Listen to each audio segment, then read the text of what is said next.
Oke, Assalamualaikum warahmatullahi wabarakatuh. Kita lanjutkan prinsip kerja dasar dari microcontroller.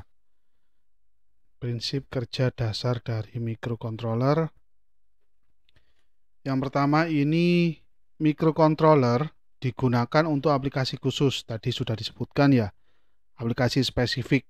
Nah, entah itu untuk pembacaan sensor atau pembacaan beberapa sensor ya, tergantung kebutuhannya.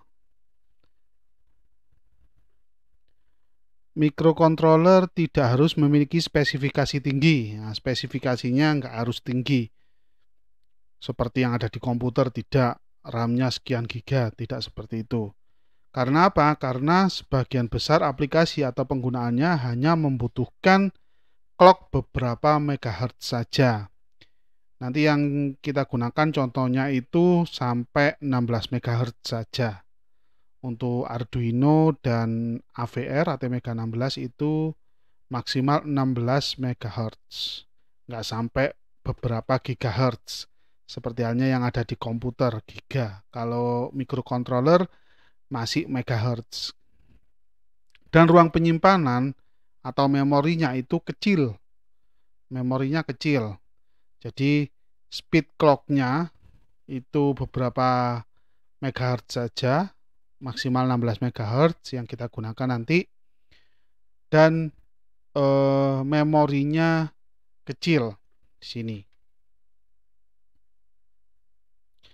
Dan ini lagi microcontroller harus kita program ya, harus diprogram agar dapat digunakan.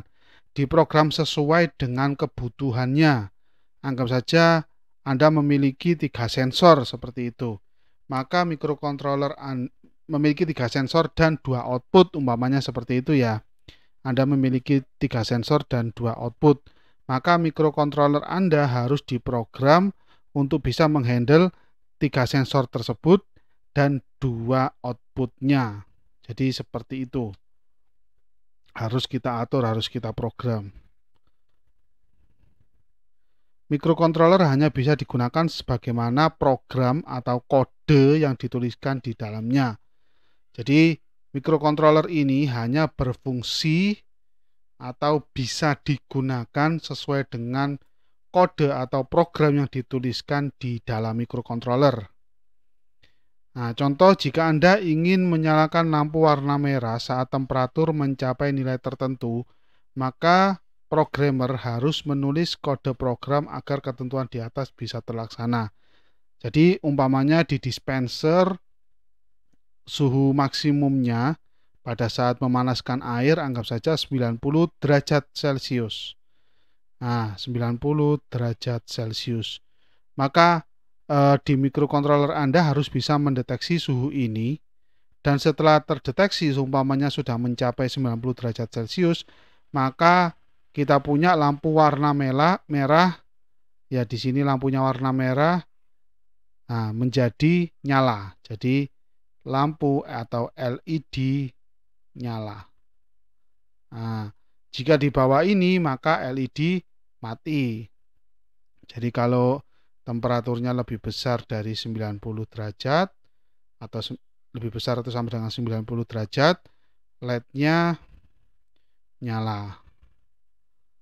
Nah, kalau temperaturnya lebih kecil dari 90 derajat Celcius, LED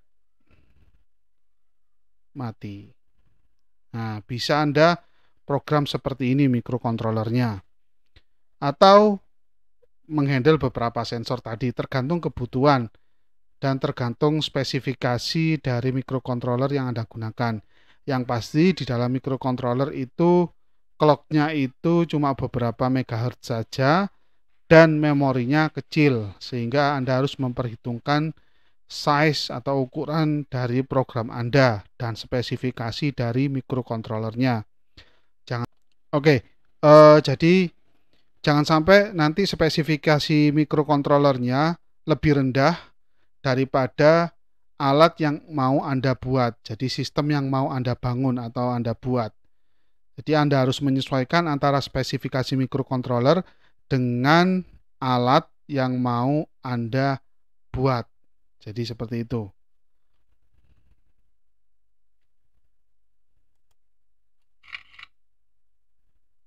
Pemrograman mikrokontroler.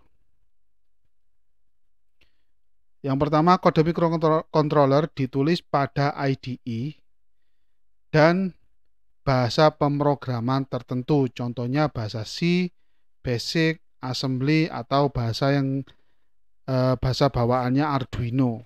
Nah, itu bisa Anda gunakan. Tetapi umumnya yang bawaan dari pabrik itu yang digunakan bahasa assembly ya. Untuk pengembangannya bisa menggunakan bahasa C. Jadi seperti itu. Yang akan kita gunakan lebih sering di sini adalah bahasa C dan mungkin nanti ada Arduino-nya. Untuk codingnya bisa Anda tulis pada IDE atau Integrated Development Environment. Jadi seperti itu. Untuk yang Arduino biasanya sudah ada bawaan ya.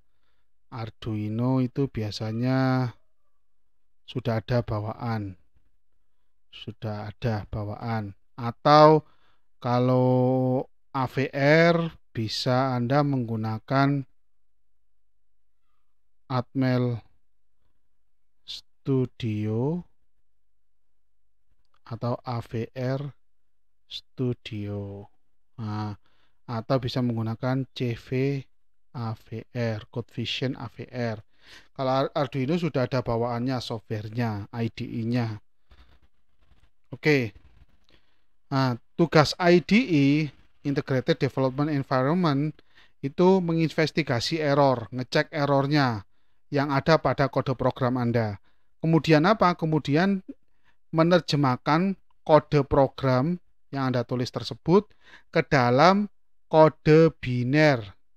Nah, di mana kode biner ini nanti dapat dijalankan oleh mikrokontroler. Jadi mikrokontroler Anda itu ngertinya kode biner, bukan bahasa C atau Arduino. Nah, selanjutnya Anda membutuhkan sebuah downloader yang digunakan untuk mentransfer kode biner dari PC ke mikrokontroler atau alat untuk ngeflash mikrokontroler ya, atau mendownload program dari PC ke mikrokontroler. Adapun gambarannya secara umum seperti ini ya. Nah, di sini kita punya IDE yang sudah terinstall di PC atau di laptop. Nah, kalau AVR bisa pakai tadi ya, WinAVR atau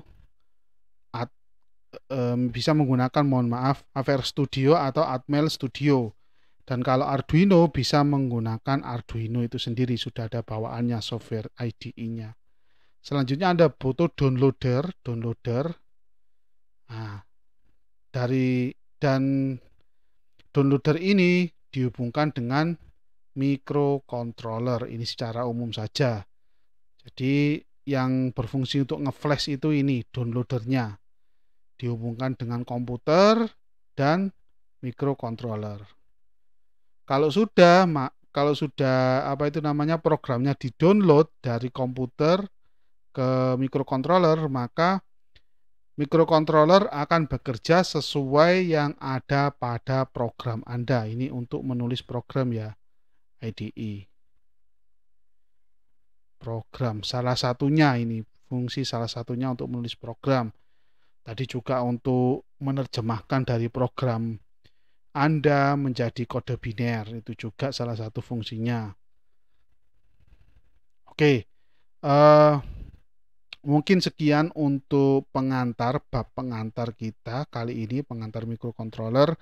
Untuk selanjutnya kita akan membahas tentang arsitektur mikrokontroler AVR dulu, yaitu khususnya yang akan kita gunakan itu ATmega 16. Mikrokontroler yang akan kita gunakan ATmega 16. Setelah itu kita akan flashback sedikit tentang pemrograman bahasa C ya, bahasa C khususnya ini nanti mungkin sebagian besar contoh-contohnya pada pemrograman mikrokontroler ya berbeda dengan pada saat Anda mempelajari bahasa pemrograman. Jadi nanti ada contoh atau istilah-istilah port, istilah pin, istilah DDR, jadi seperti itu kita sesuaikan. Tetapi untuk basicnya itu sama dengan pemrograman bahasa C yang sudah Anda dapatkan pada mata kuliah atau pelajaran algoritma dan pemrograman. Oke, untuk pengantar mikrocontroller kita akhiri sampai sekian. Terima kasih banyak. Assalamualaikum warahmatullahi wabarakatuh.